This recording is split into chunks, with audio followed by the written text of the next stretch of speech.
வணக்கம், உங்கள் மீனவன். இன்னைக்கு நம்ம என்ன வீடியோ பார்க்க போறோம்னா, சூப்பரான மீன், நல்ல உளவு பாறை, அப்புறம் அயில மீன், வங்கட மீன், அப்புறம் சங்கரா மீன். இந்த மீன்களை எல்லாம் எடுத்து சமைச்சு சாப்பிட போகிறோம்.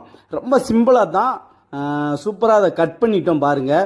மெயினாக கடல் நடுவில் மொக்கையான மீன் எடுத்து சமைச்சாலே அவ்வளோ டேஸ்ட்டாக இருக்கும். நாங்கள் என்னமோ எடுத்துருக்கோம் சூப்பரான மீன். வங்கடை மட்டும் தான் கொஞ்சம் சரியில்லாத மீன். இந்த மீன்களெல்லாம் நல்லா எடுத்து சூப்பராக அடுக்கி அதை வந்துக்கிட்டு நம்ம சமைச்சு சாப்பிட போகிறோம். நம்ம என்னதான் வீட்டில் மீன் வாங்கி நம்ம மார்க்கெட்டில் போய் மீன் வாங்கி அதை சமைச்சாலும் விதவிதமான பொருட்கள் சேர்த்து சூப்பராக குழம்பு வச்சாலும் நாங்கள் வெறும் கடல் தண்ணி மட்டும் ஊற்றி மஞ்சளை போட்டு அவிச்சு சாப்பிட்ற அளவுக்கு சுவை வராது. காரணம் ஏன்னு கேட்டால், நாங்கள் வெறும் பிடிச்சி அரை மணி நேரம் 1 மணி நேரத்துக்குள்ளேயே சமைச்சு சாப்பிட்றதுனால என்னமோ அது டேஸ்ட்னா பயங்கரமாக இருக்கும். நீங்களும் இந்த மாதிரி ஒரு தடவையாக சாப்பிட்ருந்தீங்கன்னா எப்படி இருக்குன்னு கமெண்டில் சொல்லுங்கள். ஒரு அருமையான ஒரு கடல் ஒரு உணவு சாப்பிட்டு முடிச்சாச்சு.